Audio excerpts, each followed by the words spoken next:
You call yourself a mother? A real mother would help her children instead of keeping her savings locked away in a bank, Sarah shouted at me. Before I continue, don't forget to subscribe to my channel and tell me in the comments where you're watching from. I love hearing your cities and stories. Those words hit me like a slap in the face. I was sitting across from her at my own table in my own kitchen staring into her eyes. There was no warmth there. Not a trace. Only coldness and malice. I stayed silent. I couldn't believe I was hearing this from her. From my daughter. My little girl, the one I used to carry in my arms when she had a fever. My little girl, for whom I denied myself dresses just so she could have new sneakers for school. And now she was looking at me as if I were a stranger. Michael sat beside her. My son. He didn't say a word, but he nodded along with everything his sister said. His eyes were downcast, his lips pressed into a thin line. But I knew, his silence didn't mean disagreement. It meant support. This was planned. They hadn't come here to visit me. They had come for my money. I clenched my hands under the table. My palms were sweaty, my fingers trembling. I pressed them against my knees so my children wouldn't see. I didn't want to show weakness. But inside, everything in me was screaming. They're saying this to me? To me, the woman who worked her whole life. Who went to the store and counted pennies just so they would have enough. To me, the one who stood on her feet all night washing, cooking, feeding. Now to them I'm not a mother. To them I'm just a bank. The room went silent. That heavy, sticky silence that hangs when words have already been spoken but no one knows what comes next. On the table my food was getting cold. I had spent the entire day cooking, meat, potatoes, a homemade pie. Also my children would feel at home so they would remember how we used to gather together and laugh. But no one had touched the food. Sarah sat upright, arms crossed over her chest. Her face was stone, her eyes flashing with anger. She didn't look away. Do you really think you'll need that money? She pressed on. You keep hoarding and hoarding, but for what? Just to let it sit there dead weight? We're your children. We have problems. We have loans. We need to pay for the house, for school. And you sit here hiding your so-called wealth from us. Wealth. I almost laughed, but the laughter got stuck in my throat. What wealth? These were my hard-earned savings. Years of sacrifice. Years of denying myself everything. Years of walking to work because I didn't want to waste money on the bus. All for them. For their future. And now they called it wealth. You owe us, Mom, Michael suddenly said. His voice was quiet but firm. You always said you lived for the family. Prove it. Hand over the money. We need it more than you. I snapped my eyes up at him. Anger was boiling inside me, but outwardly I stayed still. Oh you. I gave you my life. I sold my health. I gave you my best years. And now I still owe you. I wanted to say it out loud, but the words stuck. They wouldn't have listened. They didn't want the truth. They wanted my money. I looked back at Sarah. She hadn't softened. She was waiting. My daughter. The same little girl I once bought toys for while I wore the same old coat. The same girl I lived on pasta for months to pay for her English classes. I remembered how she cried with joy when I gave her her first doll with long hair. And now she looked at me like I was the enemy. Like I was an obstacle. I took a deep breath. My chest felt heavy like a stone pressing down on it. Sarah, Michael. I saved this money my whole life. It's not for you. It's for... Enough. Sarah cut me off. Her voice broke into a scream. You don't understand. We need it now. Not someday, not later. If you're really a mother, you'll help us. I felt something inside me break. They no longer saw me as their mother. They saw me only as a wallet. A tool to be used. My eyes flicked to the plates on the table. The meat I had cooked was covered in a cold, greasy film. The potatoes had gone dark. The pie sat untouched. I had made all this so they would feel my care. But they didn't care. My head was ringing. Every word from Sarah and Michael cut through my heart. I looked at them, searching for even the smallest trace of the children I had loved, held, and lived for. But I couldn't find it. Sitting in front of me were strangers. Greedy. Cold. Strangers. And then Sarah said the words that sealed everything. Her voice was icy, each word a knife. If you don't give us the money, Mom, we'll stop talking to you. I sat in the kitchen listening to my children argue over my money, and images from the past came flooding into my mind. They crashed down all at once as if I had opened a door and everything I had buried poured out on top of me. I remembered being 25 hauling heavy boxes in a warehouse. I was thin, my arms constantly bruised. My husband was often sick back then and every expense fell on me. I would come home late at night, exhausted, and two small children would be waiting, hungry, reaching out their tiny hands for me. I would smile at them even as my body screamed with fatigue. I never let them see how hard it was. When they finally fell asleep, I sat at the table and counted every dollar, every coin.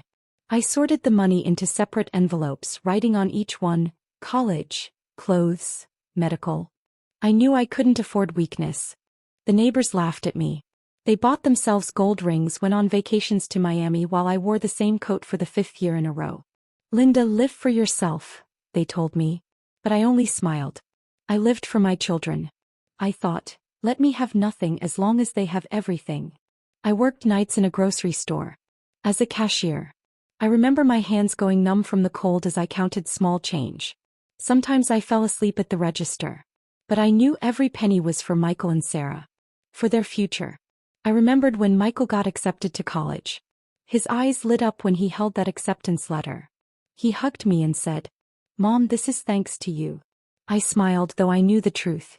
It was thanks to 3 years without a single day off, endless shifts, my aching legs, and sleepless nights. Sarah went on to study too. I paid for her courses, bought her new books. She complained that other girls had fashionable clothes. I unclasped my last necklace and carried it to the pawn shop, just so she could have a dress for prom.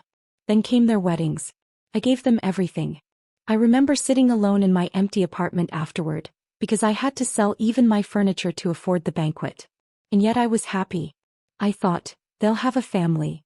They'll have what I never had. Later it was cars. They asked me to lend them money, promised they would pay me back. I dipped into my savings, the very envelope marked rainy day. But no one ever returned a cent. When Michael fell into credit card debt, I helped again. I paid for his mistakes. Because he was my son. I remembered walking home down a winter street. The wind slapping my face, snow filling my boots. In my hands, a bag of cheap groceries. Bread, potatoes, a little milk. I couldn't afford more. But all the way home I thought only one thing. As long as the kids have enough, I'll endure. And now they sat across from me, telling me I owed them. I owed them. I had already given them everything. My years, my strength, my health. Everything. I looked at my hands. Old now, wrinkled, the skin thin. These hands had held them when they fell. These hands had fed them, washed their clothes, stroked their heads when they cried. And now those same children looked at me with strangers' eyes. Eyes that saw me only as an obstacle. I slowly rose from the table. My children glanced at each other but said nothing. I walked to the bedroom. Every step was heavy, as if the weight of my entire past pressed down on my shoulders. I opened the closet. On the top shelf, hidden behind an old blanket, sat a small iron safe. No one but me knew it was there. I set it on my lap, running my hand across the cold metal. Inside were my documents. Papers I had been gathering for years. Bank statements, a will, old contracts. Proof that this money was mine. And mine alone. I placed my hand on the lock. I have lived my whole life for them. But now, for the first time in my life, I must live for myself. I took the key. It clinked heavily in the lock. I opened the safe and saw the documents to my savings. I looked at those papers. The neatly stacked bank statements, the yellowed receipts, the IOUs written in the crooked handwriting of my own children, and for the first time in many years I thought, they won't get a single cent. My hands stopped trembling. My chest felt cold but calm. It was a strange kind of cold, not the kind that makes your teeth chatter, but something else, clear, sharp like steel. I understood. Tears and pity would help me no longer. They wanted money. Let them try to take it. I closed the safe, turned the key and slipped it into my pocket. I will no longer be the convenient mother. From now on I will be the just one. I stood and looked into the hallway mirror. My face, it had changed. Not tired. Not frightened. Hard. My eyes stared back, steady, unflinching. It felt as if I was seeing myself for the first time. Memories flashed through my mind. All the times I endured their shouting, their tantrums, their requests, that were really orders. I remembered Sarah screaming once that I hadn't helped enough with her wedding preparations, even though I had given her my last savings. I remembered Michael yelling that I was ruining his life because I refused to sell the house for his business. All those moments, all those humiliations, I stayed silent. I forgave everything. I closed my eyes because I told myself, they're just children. But now I no longer saw children in them. I saw adults. Adults who believed I owed them something. And I decided, it was time to end this. I opened the safe again and pulled out the most important folder. My brother's will, leaving part of his estate to me, not to my children. Bank records. Proof of transfers made to Michael's and Sarah's accounts from mine, labeled as help. I had kept all of it. For years. Thinking maybe someday it might be needed. That day had come. I carefully spread the papers out across the table. Sat down. Looked at them and felt something growing inside me. Confidence. You wanted to play against me? Fine. But I know how to play better. I picked up my phone. Hesitated for a second. In my head Michael's words replayed, "You owe us." I opened my contacts and scrolled to a number I hadn't dialed in years. The number of a man I had once helped, who had promised he would always be in my debt. A lawyer. Not theirs. Mine. My finger hovered over the green call button. And then I heard a voice in my head. Are you really ready? Ready to go against your own children? Ready to stop being their mother? I looked back at the folder of documents and remembered Sarah's voice. If you don't give us money, Mom will stop talking to you. A slow smile spread across my face. Bitter but firm. They already stopped being my children. I'm no longer their mother. To them I'm just a resource. And a resource can be shut off. I pressed the call button. The line rang. Once. Twice. Then a familiar voice. Linda? It's been years. Hello, Tom, I said softly but firmly. I need your help. And this time it's serious. I felt a new fire ignite in my chest. Not the fire that burns you down, but the fire that warms you. The fire of strength. I was no longer the helpless mother they could humiliate. I was becoming a woman with a weapon. The documents. My memory. All of it was my weapon. And I was ready to use it. I closed the folder, pressed it firmly against my chest and rose from the table. I wasn't afraid anymore. I had called my lawyer. But not to protect them. The phone wouldn't stop ringing. Day, evening, night. The vibration rattled across the table as if someone were pounding a fist from inside it. At first I didn't pick up. I stared at the screen. Michael. Then Sarah. Then unknown caller. I sat in the kitchen listening to the shrill sound and counted to 10. To 20. To 30. When I finally answered, the shouting hit me instantly without even a greeting. You're obligated to help us, we're your children. Michael screamed. He was breathing hard like someone running upstairs ready to break down the door. I hear you, I said evenly.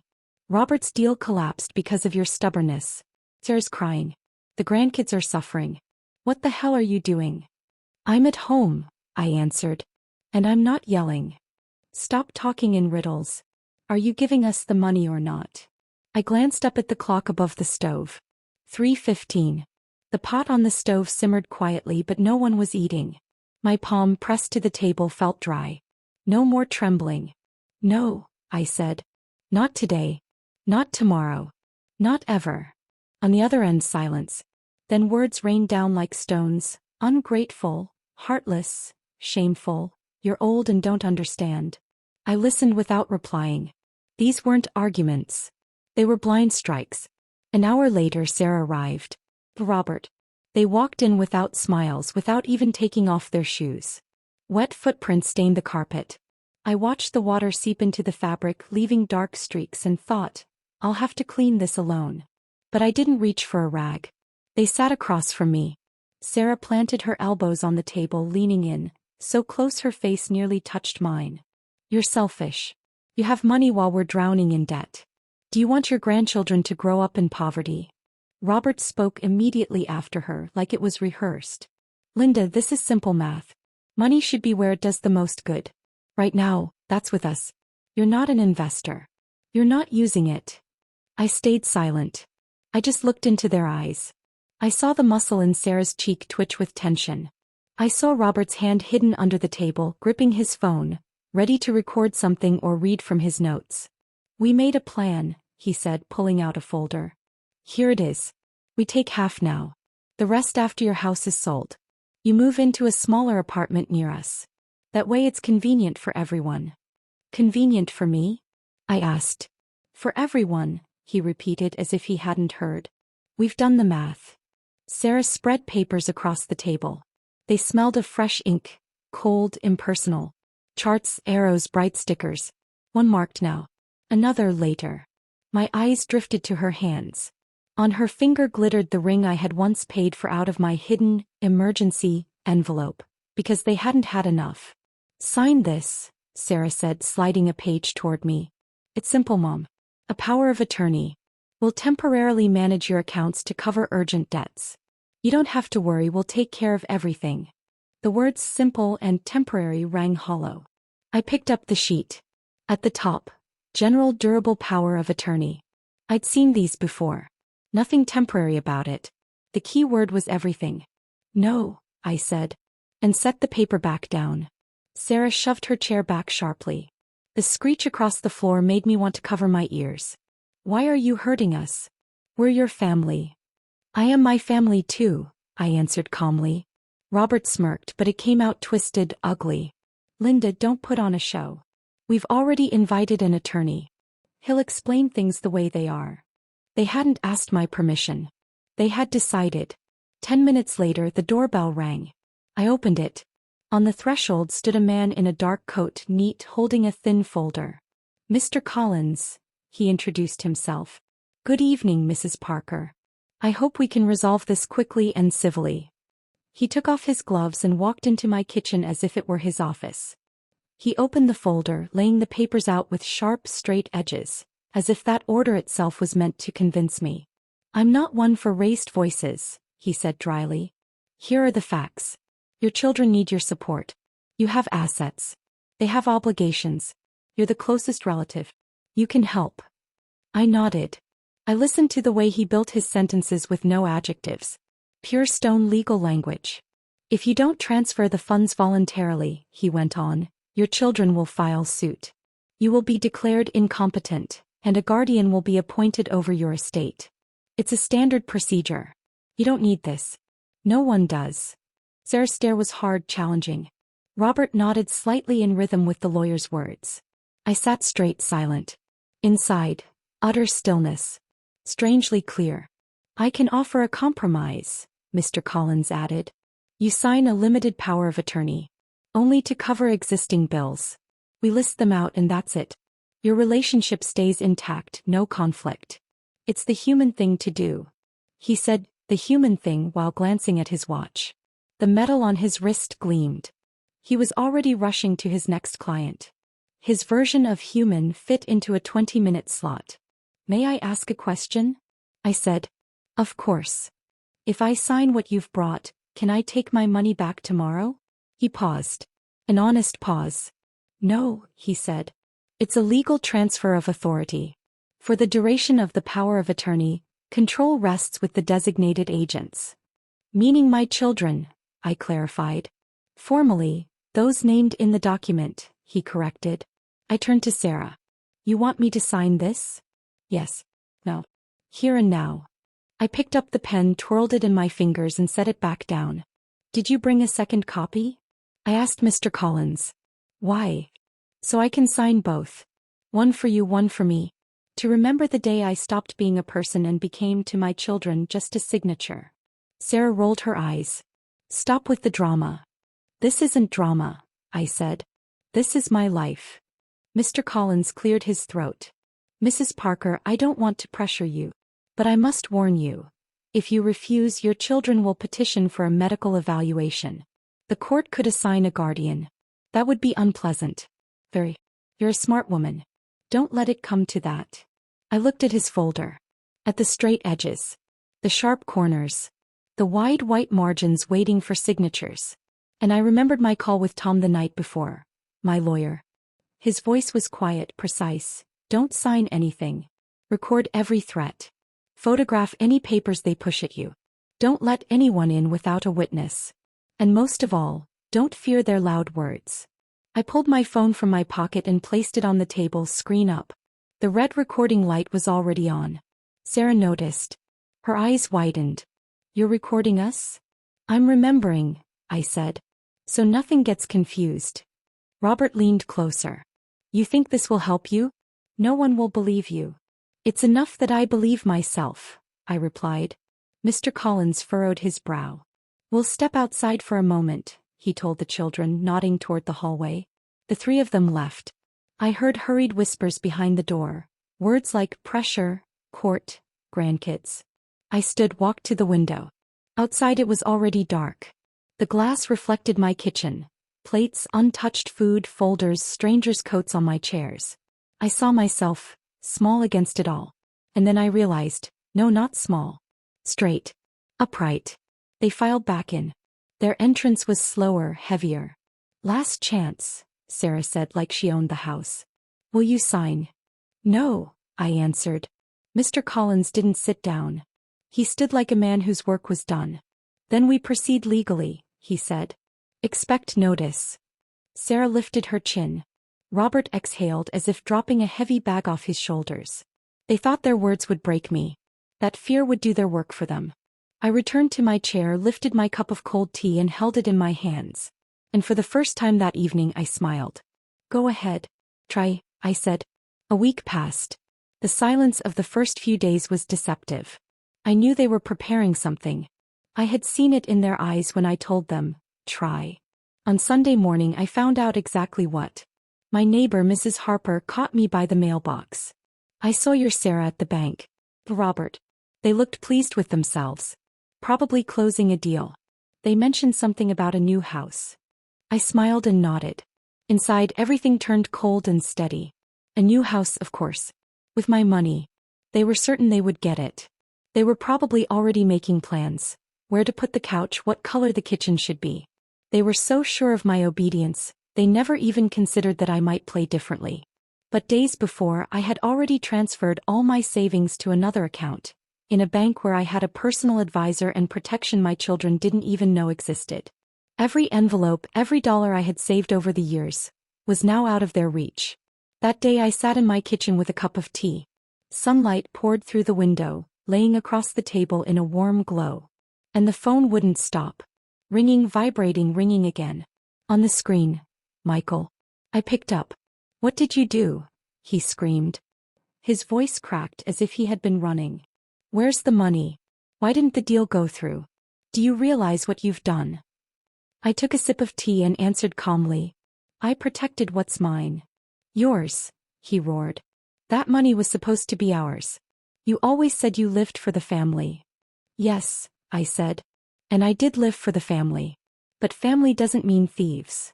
He went silent for a moment. Then he exploded again. You've ruined everything. Robert says now we owe huge penalties. You betrayed us, Mom. Betrayed us. I exhaled slowly into the phone. No, Michael. You betrayed me. You pressured me, threatened me, dragged lawyers into my home. I simply ended it. And I hung up.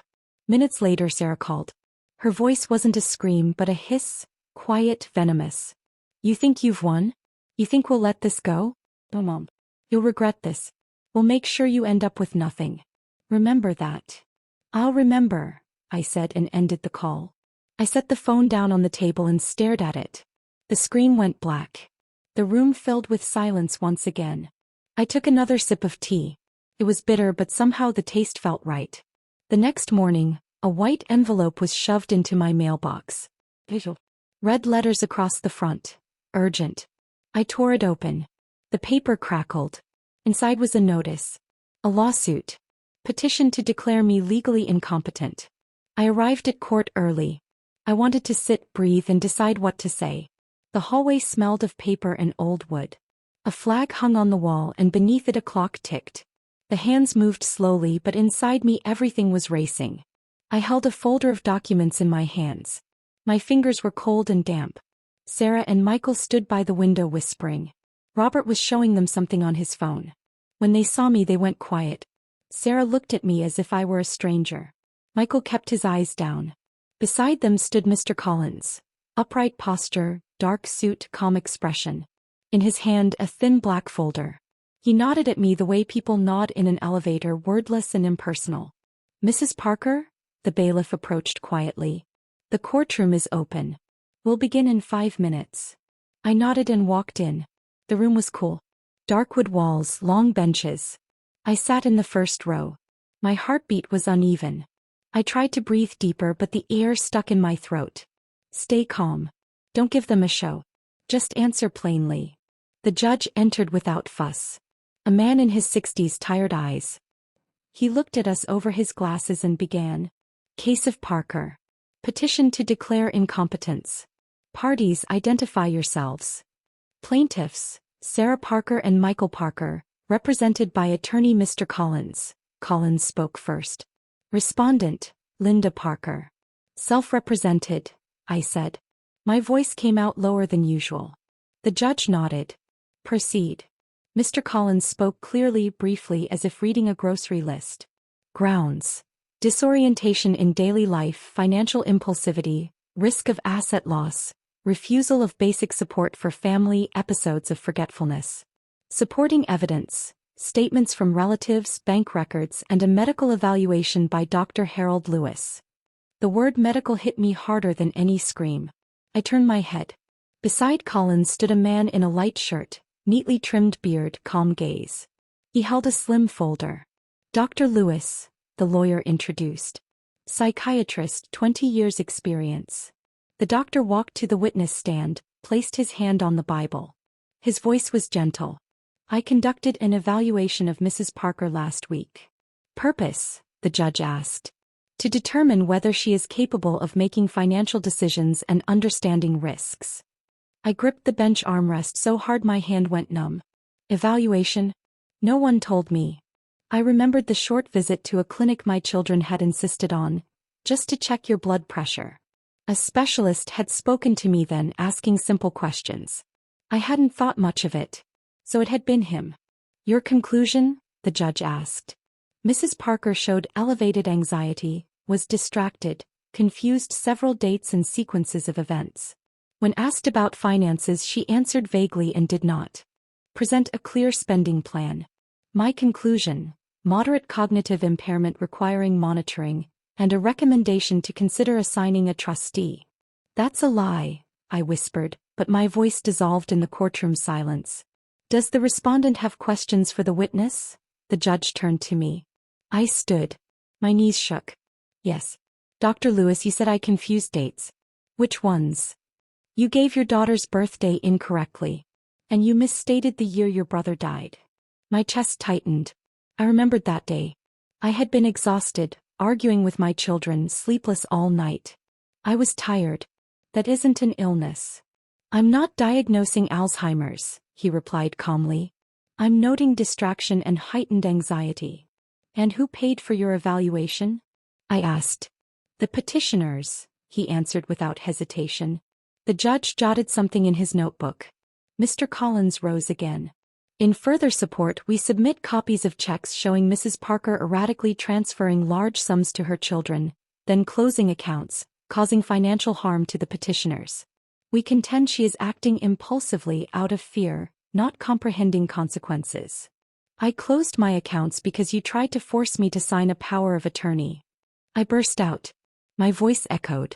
Quiet, the judge said softly. Speak only when given the floor. I sat down. My hands trembled. Stay calm. Hold on. Sarah stood. She had learned to speak the way people do in negotiation classes. Firm with pauses. Mom has changed. She forgets promises. She confuses days. She refuses to attend family gatherings without explanation. We're afraid for her. We're afraid someone will take advantage of her. Who's we? I asked, unable to stop myself. Family, she answered, lowering her eyes as if the word itself pained her. Then Michael spoke. His speech was about debts, about a failed deal, about grandchildren who suffer. He stared at the floor, but every time he said grandchildren, he looked up at the judge. The emphasis perfectly placed. I sat there feeling the ground slip away. Hot then cold. I tried to write notes, but my fingers wouldn't obey. Somewhere far inside I heard my own voice. Will they really go this far? My own children. The judge asked me to speak. I rose slowly. Your Honor, I am not incompetent. I worked my whole life. I managed my own accounts, paid for the house, for my children's education. Everything. I gave them money, yes. But that was help, not obligation.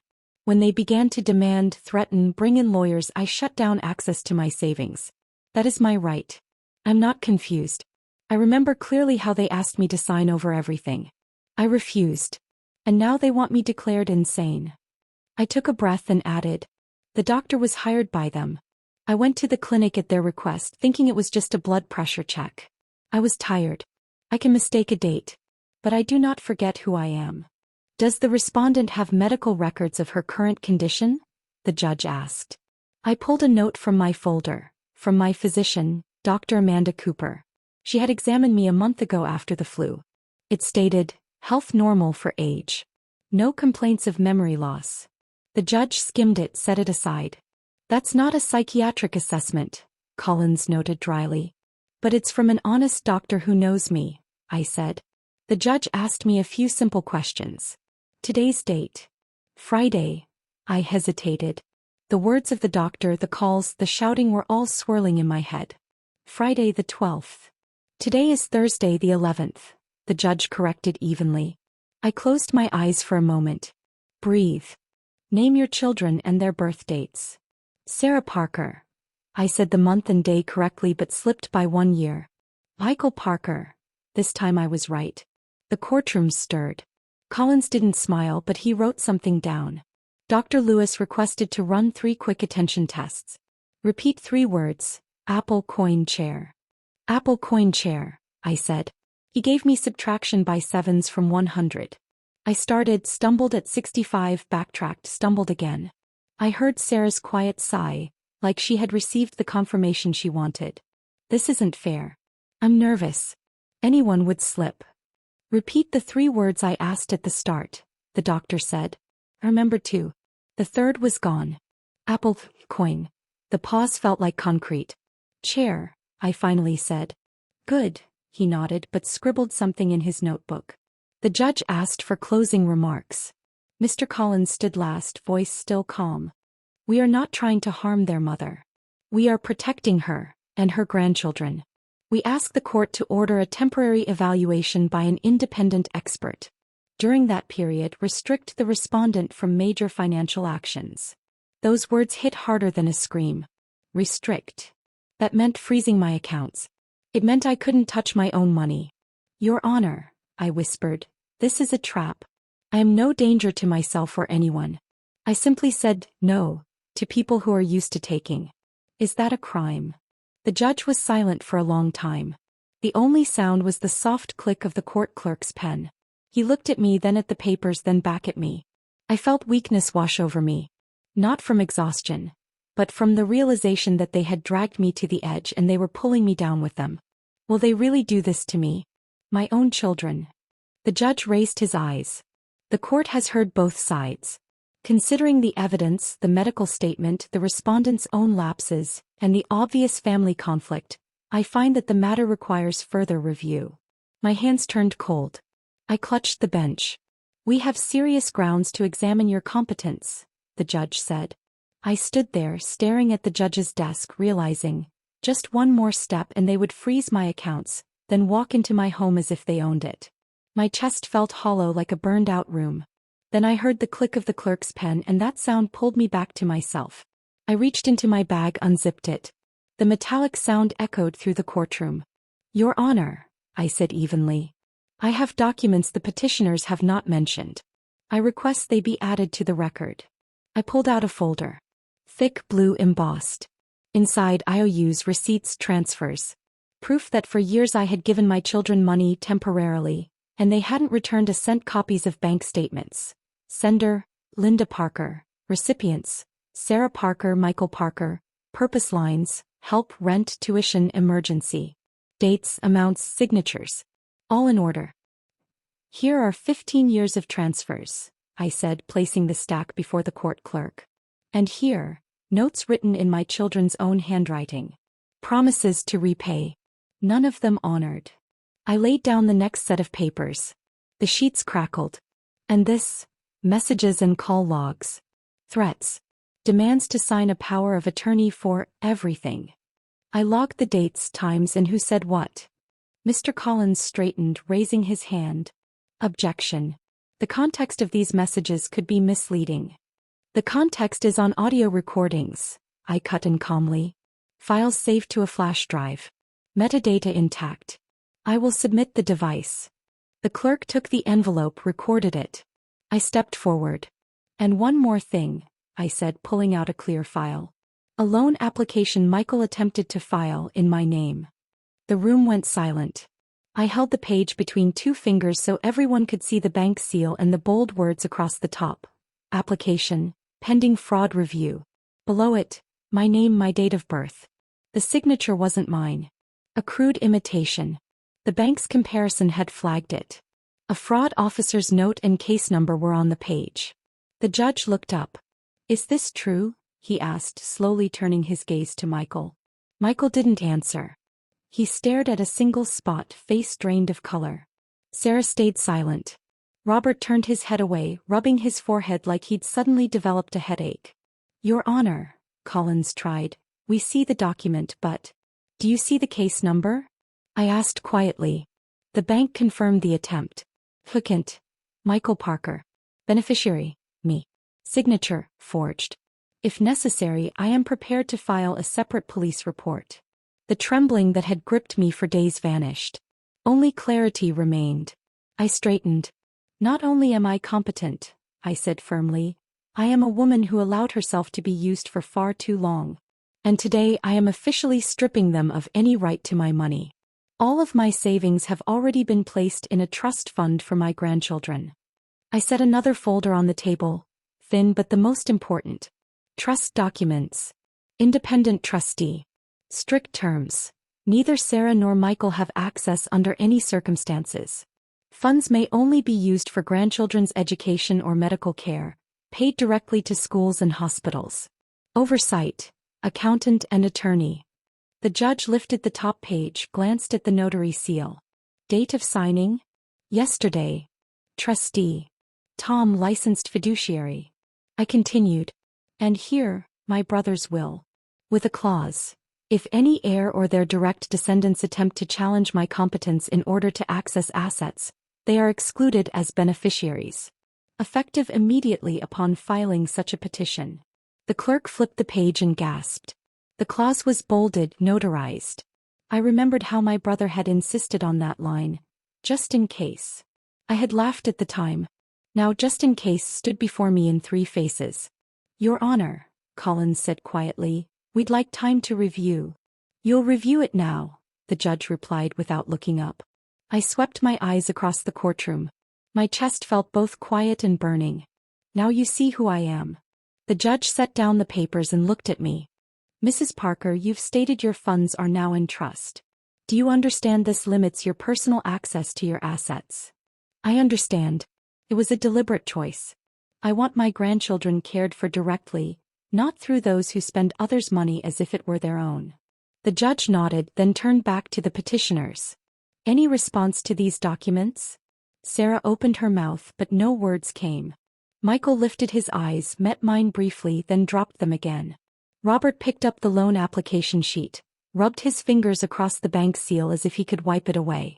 Your Honor, Collins finally said, his voice thinner now. The respondent is acting impulsively, moving large sums without advice. The large sums moved were mine to them, I said calmly. For years. One direction only. I turned to the judge. I request these threats, the fraudulent loan attempt, the IOUs, and the bank's fraud alert be entered into evidence. I also request the court consider a counterclaim, attempted fraud and coercion into signing a power of attorney. Seconds stretched. The judge wrote. The pen scratched on paper. Someone coughed in the back row. The court accepts these documents, the judge finally said. On the matter of temporary evaluation of competence. In light of new evidence, the court orders an independent review by another expert and will not impose restrictions on the respondent's financial control during that period. I wanted to close my eyes and sit. But I remained standing, looking at Sarah. She couldn't hold my gaze. Furthermore, the judge continued, petitioners are warned, any attempt to arrange loans, powers of attorney or financial instruments in the respondent's name without her presence and consent will be considered possible fraud and subject to separate proceedings. For the first time in the entire hearing, Collins lowered his head. His voice was quiet, Understood, Your Honor. I stood tall and said, looking straight at the judge. I don't want revenge. I want boundaries. My money is not theirs. Their threats are not law. My mind is mine. The judge gave a short nod. That's enough for today. 30-minute recess. The gavel struck wood. The sound echoed in my chest. I placed my hand on the folder to steady it, turned toward the aisle. And then Sarah's voice cut through the room, sharp as breaking glass. You betrayed us. I walked out of the courtroom alone. The door closed behind me with a heavy, echoing thud, like a period placed at the end of the whole story. For a moment I stopped in the hallway, took a deep breath and felt, for the first time in a long while, that I could breathe freely again. Not because it was over. There were still papers, hearings, explanations ahead. But the most important thing had already happened. I was no longer a victim. Outside the sun was shining. Warm, soft, not blinding. I lifted my face toward the sky and let the rays fall directly on my eyes. I squinted, but I didn't look away. Inside my chest was a strange feeling. Not euphoria, not joy. Lightness. Purity. As if a weight I had carried for decades had been lifted from my shoulders. Behind me, through the courthouse doors, I could still hear voices. Raised sharp. Michael and Sarah were arguing with each other. Robert cut in, demanding a plan, accusing them of ruining everything. Their shouts carried through the walls, but they no longer had any power. Once every word from them would wound me, leave a mark. Now they were just noise. I stepped down the courthouse stairs. My heel touched the stone, and at that moment I realized something. I am walking by myself. Not after someone. Not toward someone. Just by myself. Near the doors, people smoked, chatting about their own cases. One man glanced at me briefly, then turned away. No one could see the war I had just fought in my eyes. But I knew I had won. I walked toward the bus stop slowly, unhurried. In my hands was that same folder, now light. The papers no longer burned me. They had been my weapon and I had used them. Inner monologue. I am no longer their wallet. I am a person again. I am not obliged to save them from their mistakes. I am not obliged to stay silent when they break me. A real mother is not the one who gives until nothing remains. A real mother knows how to say no. And that no is the most important yes to herself. Their faces flashed before me. Sarah screaming, "You betrayed us." Michael lowering his head. Robert rubbing his hand across the bank seal as if he could erase it. I felt no pain, no pity anymore. Only steady calm. They had betrayed themselves. I had only stopped being convenient. I stopped by a kiosk, bought a coffee in a paper cup. Hot, scalding. I held it in both hands and thought, how long has it been since I allowed myself something this small? My whole life I had saved, denied, hoarded, lived for someone else. And only now did I realize, small pleasures are part of freedom too. People passed me by, each with their own concerns. And for the first time I felt that I too had my own life now. Without their pressure, without their blackmail. My life. Small maybe. Not the one I had dreamed of. But mine. I looked at my phone. Dozens of missed calls, messages full of threats and accusations. I pressed delete all. The screen went blank. White. I smiled. Calmly, without anger. The camera, if there had been one, would have closed in on my face at that moment, catching that smile.